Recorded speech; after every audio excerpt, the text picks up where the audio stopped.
Hi, my name is Brandy Webster, and today I'm going to do a little mini course on using Evernote for your research. And this can be personal research or scholastic research. Either way, I think you're going to find that Evernote has a plethora of uses that you can use both professionally and personally. Okay, so the first thing I want us to do is do a little icebreaker. And I want to pass out some sheets of paper, and I want you to write down all the places you currently keep your research. Here's a pen right here.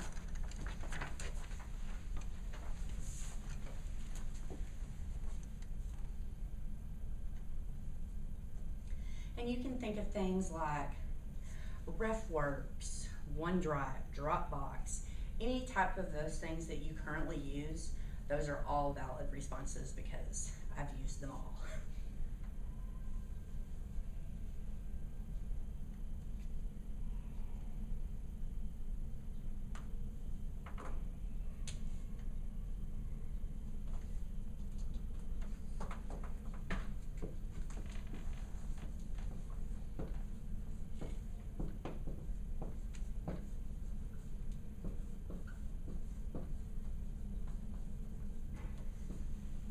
Okay, so why don't you tell me a couple of places that you keep your research currently? I have some stuff on OneDrive. Okay. Michaela? Dropbox. Okay. Any other places? I have a lot of other places. Google Drive. Okay.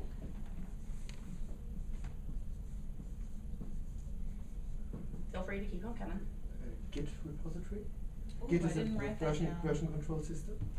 It's Git. Git, G-I-T.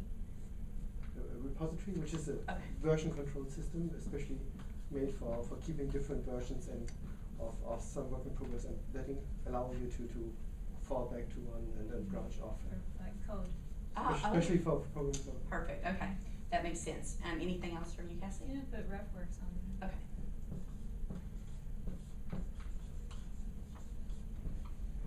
Now, out of these, which do you find the most easiest to search? Ooh.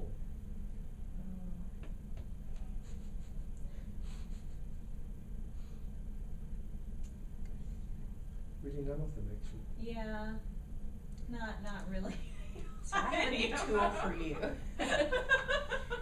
So one of the things I love about Evernote is the fact that regardless of how little I may maintain it, everything's there and the search tool never changes. It only gets better. So yes, it does change because it does improve, but it's always there, and no matter where it is in Evernote, the search tool finds it, and it can find the most obscure things and the most obscure words. So one of the reasons that I think Evernote is so great is definitely the search tool, but there are also some other reasons. So in Evernote, there's notebooks. So if you think of those notebooks like filing cabinet drawers, so like if you're gonna go manual old school, in a filing cabinet drawer, you might stick to a certain topic, right? If you're thinking large category, and then another drawer for another thing. But the problem with the notebooks is you can only have 250 of them. So that sounds like a lot, like I could never use that. Actually, people have used up that. But even more impressive is Evernote's tagging system. And so Evernote's tagging system, imagine those like individual file folders, except you can give every file you have the same tag or every one of them different, because you have 100,000 tags to use in Evernote. I've been using Evernote extensively since 2012. I constantly am pulling old paper logs of medical records and stuff, and just every now and then I'll grab a handful, run it through my scanner. I'm only up to 4,000 documents. I know some of those documents might be 100 pages long, but I'm only up to 4,000 documents.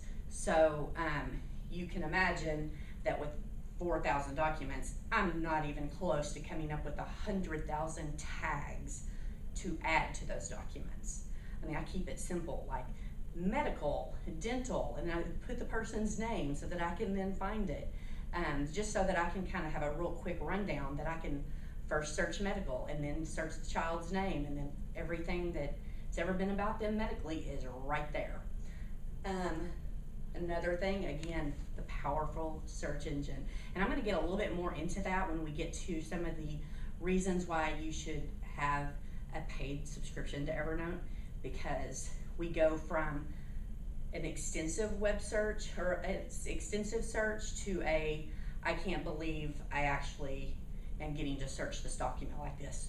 Think, I've written a note, I've scanned it into Evernote, and it scanned my handwriting and found what I've written. Like my great-grandmother's fruit cake recipe. Great-great-grandmother's. It can find that in Evernote. So it's powerful. And it doesn't matter where I put it. I don't even think I have that particular scan in a recipe folder right now. I just go to the top and search all notes, and I can type in fruitcake, and voila, there it goes. So another great thing about Evernote is the community leaders. And basically what Evernote has done, they used to have an ambassador program and a community leaders program, and they've kind of just gone away from the ambassadors and combined it into a single program. And so what that does is it puts its students, it's people who are in business, whether they're professional organizers, whether they're business leaders, whether they're teachers, whether they're professional researchers, they basically have taken a course and qualified themselves as a community leader, and then actively engage with the Evernote community, writing blog articles, sharing their tips and secrets. So all the things that they play with Evernote and kind of help other people learn how to use it as well. So you can like search articles and you can find so many things. I find new things all the time about Evernote that I didn't even know existed. So we're gonna take a quick break here, and y'all got plenty of room. I want y'all to think of some things in your research that you would like to first think broadly.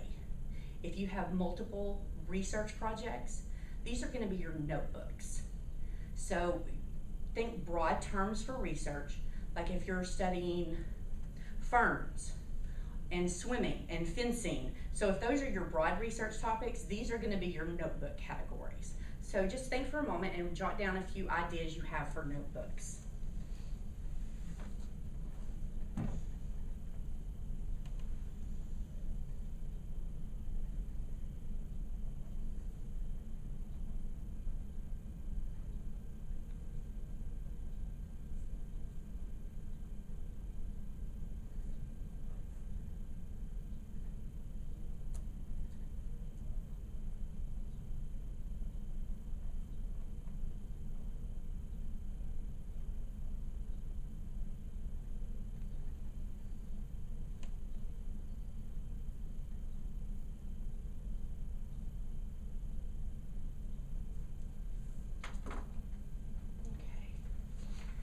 So now that you know what your notebooks are going to look like, broad categories, now let's think a minute and think about some tags you're going to want to use.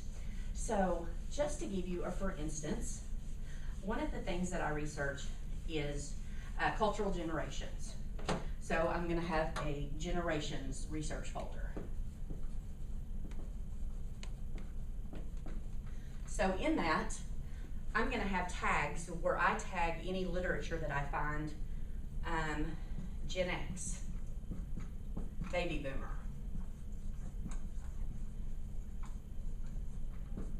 etc., millennials, Generation Z, silent generation. So I'm going to have tags for each of those. But let's think beyond that. So you've got your major, this is what I searched for.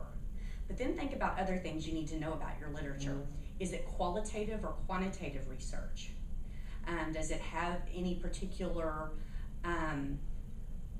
study in it that you want to label that specific study, or an author that's referenced in that? These are all your tags that you're going to develop. So then when I go to my tags, or I can just pull up that I want to search for Gen X tags, and it's going to show me every article I have tagged Gen X. So I can also do a broader search say the first time I'm trying to do the tagging, I can just I can search Generation X in my Evernote and pull up every article that mentions the word Generation X. I can then decide how I want to tag it. I can go, I'm tagging it all, and I can select all and tag it once, or I can go through and read the articles and decide, well, does it really pertain to that as much as I think it does, or just does it mention Gen X once? Because that doesn't really help me. So when you tag, you've got a couple of ways you can approach it.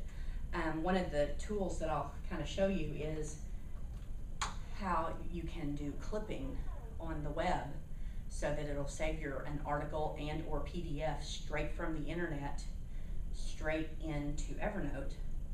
And now it knows that I research cultural generations, so it already throws it as my default, anything that comes up with generational stuff, into my generations notebook. So, I mean, it kind of learns you. It doesn't say that it has that AI kind of thing, but it definitely has that aspect. So what I would like for you to do is just briefly write down some tags that you could think of regarding your research.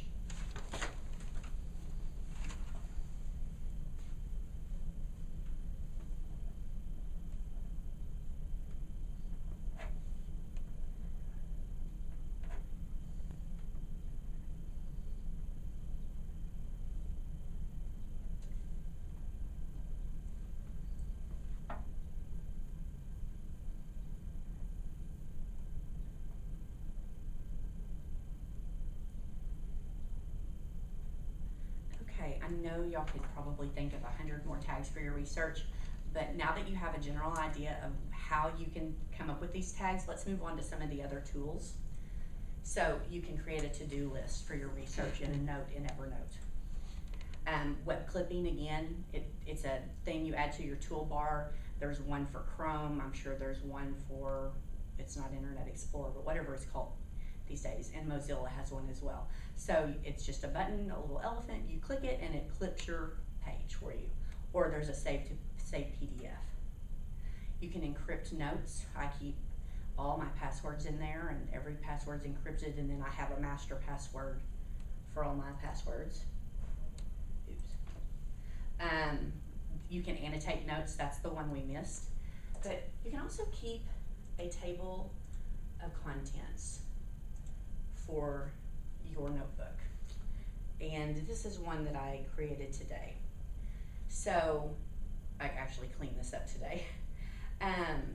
You go into your notebook, you select it all, click create table of contents, and then it's all in one document. So here's every note. And now it's going to take me straight to this. And now I can see. So it's I'm done. Okay. So,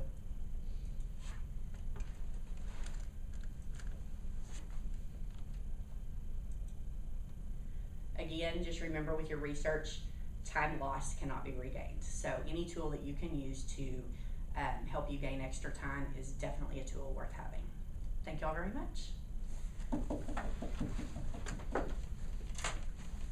I've never